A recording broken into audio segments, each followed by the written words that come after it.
Welcome to the Brad and Taylor Show. Today we have Drew Cheetwood. You're listening to The Brad and Taylor Show, a podcast that inspires entrepreneurs to pursue their passions.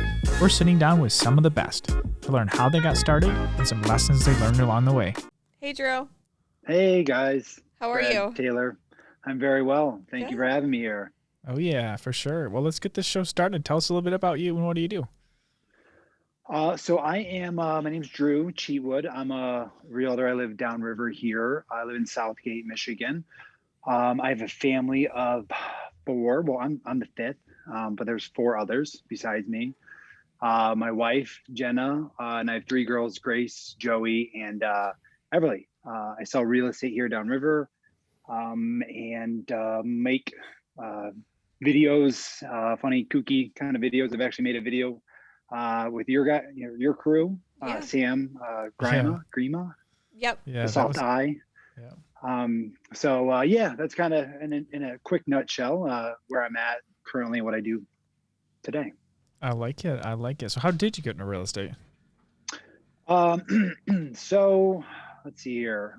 We'll take you back all the way to 2004, but check this out. We're going to do some flash cuts. 2004, originally from Ohio, Bowling Green, moved out to LA in 2003. Moved out there to pursue acting. Stayed out there till about 2015. Started a family. Had my wife, and my wife was from downriver Michigan. Had our first daughter, and we were just like, man, California is moving pretty quick. Cost of living and just the speed of everything. I knew that being raised in the Midwest, I would definitely appreciate raising my family here. I just never knew what that ultimately looked like. It was either acting, performing. I was a personal trainer out there for 15 years. That was kind of like my side hustle, like my waiter job. A lot of my friends had, where it was bartending or personal training. And then ultimately, it just was like, hey, California is moving pretty quick, and I don't see myself here long haul. But I didn't know what that looked like. And then I think God worked on my heart over the years to be like, whatever it is, you got to get out of here and get your roots back into the Midwest, and happened to be where my wife was from. And we came back here about 6 years ago from LA, and it was just a complete reset on my life, my business life, and who I was, my whole identity out on the West Coast. I was out there since I was a teen. And then I came back here and was like, all right, what do I do now? But I just knew I had to get back here to figure that out. Yeah. That's awesome. Nice. So when you came back here, did you join, when you started, did you join a team or were you solo, or how'd that all go? So, okay. Yeah. I was like, I didn't really explain. I think you asked about real estate, how I got into it. That was kind of, so I came from a performance background. I came back here, and a good friend of mine, actually a family friend of ours, hired me to be a brand ambassador for a local nutrition shop.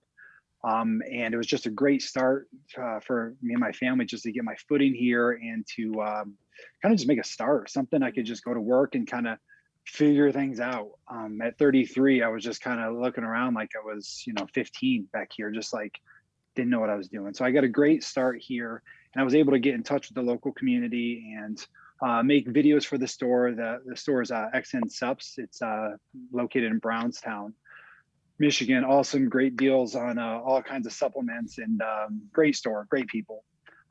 So they gave me a start here, and along the way, I just my mom and brother had told me for years, you should look into real estate. I was like, I don't get it. It's not acting. It's not personal training. It's not fitness. I don't get it. I don't even know what that means. I don't even know what real estate barely is. I know it involves houses, and I didn't know what I didn't know. I started looking into it, just kind of, I don't know, opened my eyes one night to something else, something I could do to expand in the local community and provide, more for my family. I did start on a team. I actually got connected with Keller Williams in Northville, and a team of about 8 of us. Started with Annette Campo and Jamie. It was the Jamie Number Campo home team. I know that so well because I made like 600 cold calls.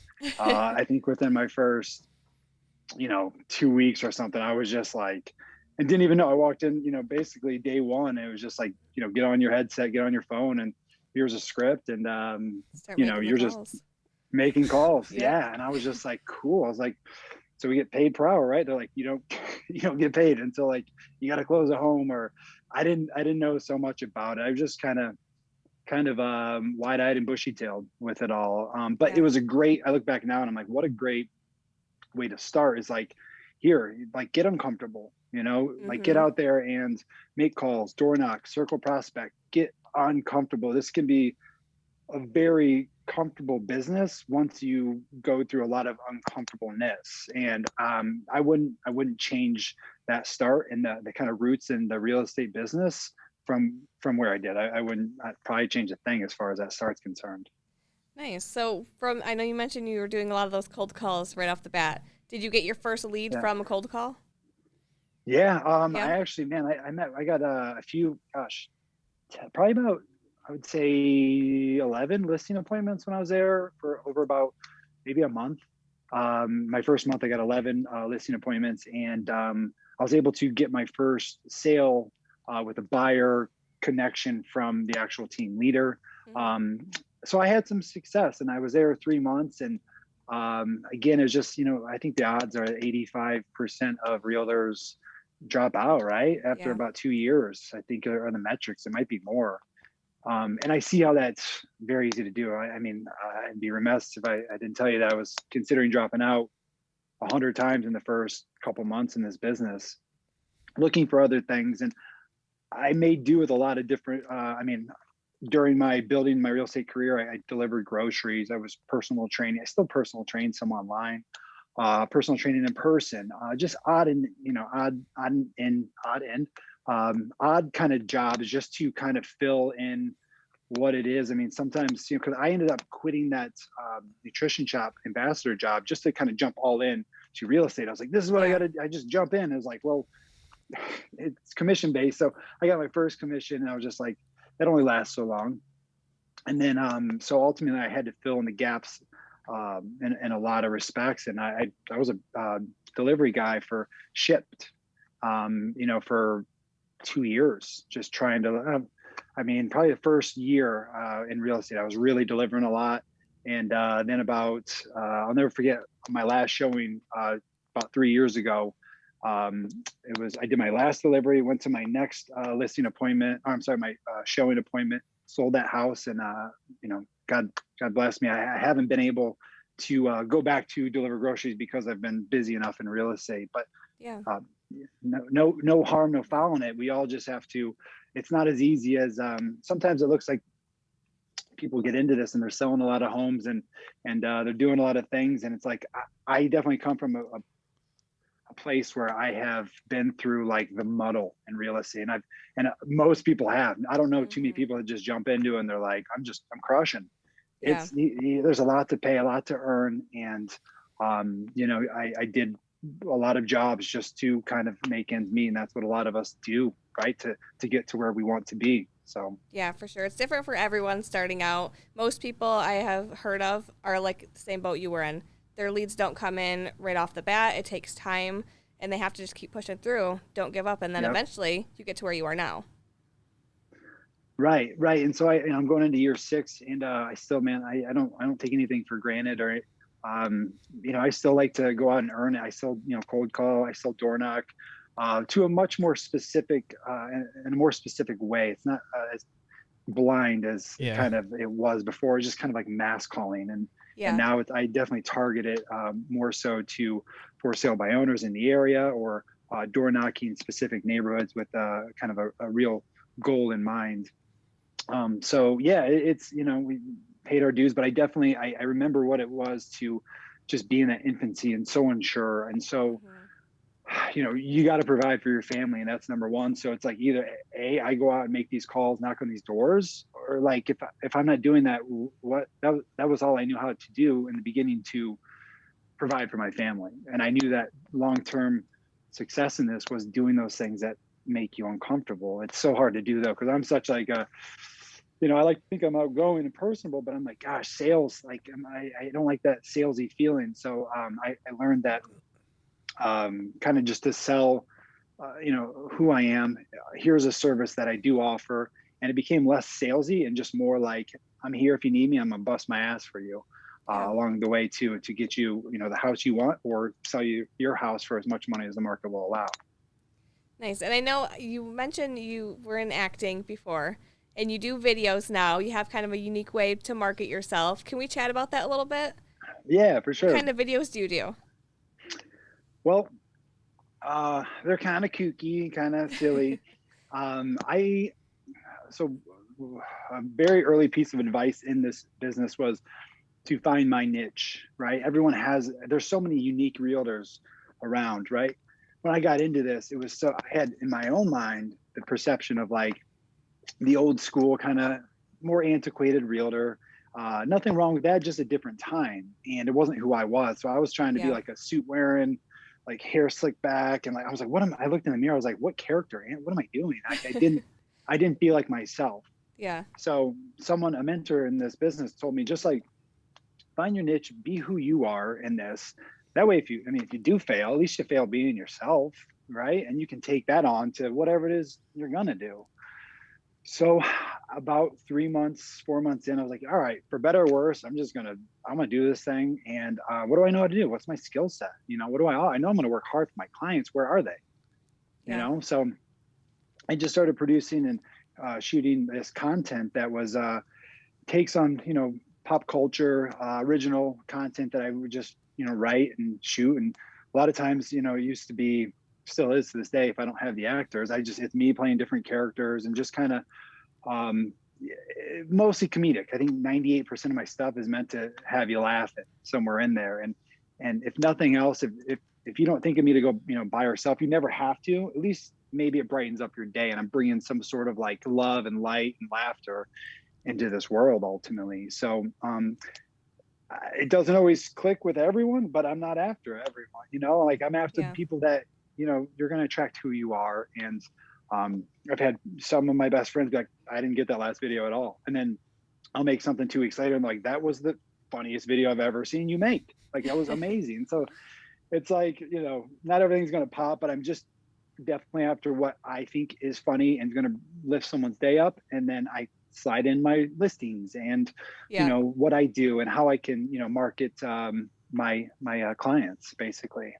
Did you notice I know you mentioned that you were kind of in like the suit and tie, hair slicked back at first. Did you notice that Yeah. transition period from when you started being yourself with creating those videos that your client base raised?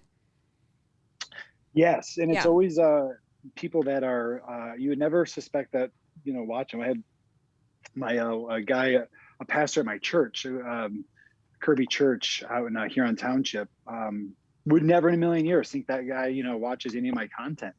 And a couple of weeks ago, he was just like saw me going into church with my family, and he just like shook my hand. He's like, Drew, your video's hilarious. He's like, we had my family, around the computer on Friday Everybody night, and we watching just went it. through like, just the Rolodex of them. And, they're not like, you go back to my first videos, the audio is so bad. The audio is still not amazing, but it's like I look back at a lot of the stuff and it's like sometimes you can't hear it, doesn't make sense. And it's like, so it's not like I'm not Spielberg here, I know that, but like I'm definitely trying to have fun with what it is to be, human, and just trying to do my job efficiently. That's what we're master marketers. That's who we are. Let's not get it Mm-hmm. twisted, right? So I am trying to do it the way that I see. And if it makes sense to people, then all the better. And it has. So yeah, basically once I started being authentic to who I was, then everything just felt better. And then I came off clearer and I came off, more authentic to people, because I feel like when I got into this, I came from my acting background. I was on General Hospital for 16 years. I felt like that was kind of like my in, right? It's like, oh, this guy, coming back from General Hospital, people that watch me on the show will be like, oh, let's list with that guy. What is the worst property you've been to? Or worst showing? Give us your stories. Well, the worst show, most uncomfortable, I guess, would be most times when the seller's there, those are always a little awkward. You kind of feel like, rushed, or you got to kind of hustle out of a room. But I will say, uncomfortable, weirdest was a house downriver here that my buyers and I went into, and there was like in every room there was like a couple like holes and there'd be like a dirty sock hanging out. Like in the And we're wall? like there'd be like I don't know if it was a joke or what, but it was like there'd be like a hole, like someone punched a hole in the wall, and then there'd be like a dirty sock hanging out. And we're like, oh, like I remember we like saw it in one room, like that's weird. Okay, that's different. And in another room was like, wait, is that the like are we in the same room? Like what happened? It looked like the same hole punch, different wall, different sock, dirty. And it was like literally like 3 or 4 rooms with like a hole in it, and then like the same dirty sock. It was just the weirdest thing. It was just wasn't the cleanest. It was a definitely a different experience. We didn't offer on it. No. We didn't write on it, but it was just an odd kind of like, what's up with the dirty socks in the wall? Crazy. I think I Googled it afterwards. It doesn't mean anything. You're like, what do I we probably find? would have done the same thing. What is this? What is this? It's very bizarre. Let's put it that way. That's crazy. So how have you changed your marketing over the years since you've been doing videos and since the beginning? What is it the videos, or is it what is the biggest things that's changed from the beginning to now? I would say just like social media as a whole. I would kind of just make a video and put it on my personal my real estate Facebook page, and just kind of you're hoping you can build an organic audience, and that has definitely taken me so far. And now it's just like there's so much more ways, boosted target marketing with Facebook, and really just kind of like really directing traffic to what it is you're marketing, how you're marketing it, different price points and homes, and just various things. I would say I'm just exploring like how to better do my job for my clients in the best way possible. And it's just social media is just kind of always changing. I'm looking like TikTok's a huge thing. I was listening to a Gary Vee keynote the other day, and he's just like really pushing it for realtors to get with TikTok. And I'm like, I don't get it. I thought it was literally just teenagers dancing was the last thing I knew about it, but he really spoke like that's the way you got to go. So like I got TikTok, and I'm trying to learn it just so that I can always be on the cutting edge for providing the best service for my clients. So you kind of feel like an old dog sometimes. Like I felt like I was just brand new and fresh in this thing, and now I'm like TikTok, and I'm like asking my oldest daughter, like, how does this? She doesn't have it, but she had it for a minute around last Christmas, and was like doing the dances. And so like I just literally was like, what, do you know anything about this? So it's like you're trying to like learn. I'm YouTubing it. So I would say just like still producing the content that I have always, and just finding out better ways to get it to the people that need to see it for a listing, or need to know more about what it is that I'm doing and what service I can provide. Have you That's awesome. posted to TikTok yet? I tried, and then I somehow attached the music. Like they need you to attach the music through their umbrella, and I attached it before, so they kept erasing it. But now I gotta like get it. It's a whole thing. But they keep basically taking my sound out. And so it just looks weird because it's me and my my wife doing we did a take of Pulp Fiction, the dance scene with Uma Thurman and John Travolta, and I was trying to just do a quick clip of that, highlighting this the Fratello's restaurant I have for sale in Trenton, just trying to really highlight that. And they just keep taking it out, and it doesn't make sense without the sound. So I'm still working on my first post, but it's coming. And they say that's definitely the way. Just how much organic traffic you can get for what it is that you're doing. So that just is going to behoove my clients. So trying to learn it. I'll get it. Yeah. I think your videos would do really good on there. Yeah. Yeah. Well, thank you. I don't know who, I guess it's because it's what people, it's not like social, it's what people want to watch or like to watch. Mm-hmm. It's not like who you're friends with, and then they'll see it. It's just like, you could have 5 followers and go viral. Right. So it's like, however, I would love to do that for like really learn TikTok, and then my next listing really being able to like draw 500,000 views on it. I don't know if that's overzealous, but any way you can drive that traffic to what it is you're selling or doing. In my profession, it's selling homes. obviously all the better. So yeah, I'm definitely, I'm going down a rabbit's hole with it. And yeah, that's where I'm gonna start putting, you know, in addition to Instagram and Facebook, you know, TikTok's the next wave for how I'm gonna market. Awesome. If you got any That's tips, let me know. I like it. Well, just keep posting. Yeah, just keep posting. But I see, dude, just go follow all the agents on there, because you're like, I've seen some of them on there doing really well. Mm-hmm. And realistically, like, it's like the nice houses. Just if you go show a nice house, like I've watched one person like literally just take the camera and just walk in the house and go to the kitchen and open the fridge, and they got like a couple million views, and they gained like 50,000 followers just by walking from the literally in opening the fridge. And that's all they did. Cool song. Yeah, they just used the ones that are on there. Yep. Just added it to one of the ones that were going viral at the time. So yeah, pretty like much Coolio Gangsta's Paradise or something. You're like, bring it, like give whatever, me 1 million views. Yeah, whatever the one is for that week, he literally just watched him walk in the house, walk around the kitchen, and open the fridge, and that was it. All right, that's then that's the pretty simple formula nowadays. Like I should be able to like crack that code. Yeah, people just want to see nice things. So if you just go to, if you're showing a nice house or something, just do something. Literally, you just walk in the house. Not the sock home. Well, maybe not the sock. I don't know. Maybe that one would get. That one would probably actually do really well. It might do very well. It might work for sure. I don't want to exploit any. They wouldn't know where. The house, they probably, it's sold, and I'm sure there's no socks in there anymore, but I get your drift. Yeah, but that's crazy. Well, awesome. Well, before we go, how can people follow your videos, and where can they check out your stuff? So I got my Instagrams at Move with Drew. You can contact me. My email is drewcheetwood@gmail.com. Telephone number 248-828-5640. And then my Facebook real estate page is, I think, Move with Drew as well. I don't know. I don't feel like there's a main handle. I think it's just Drew Cheetwood Realtor. Drew Cheetwood Realtor is what I got here. Sweet.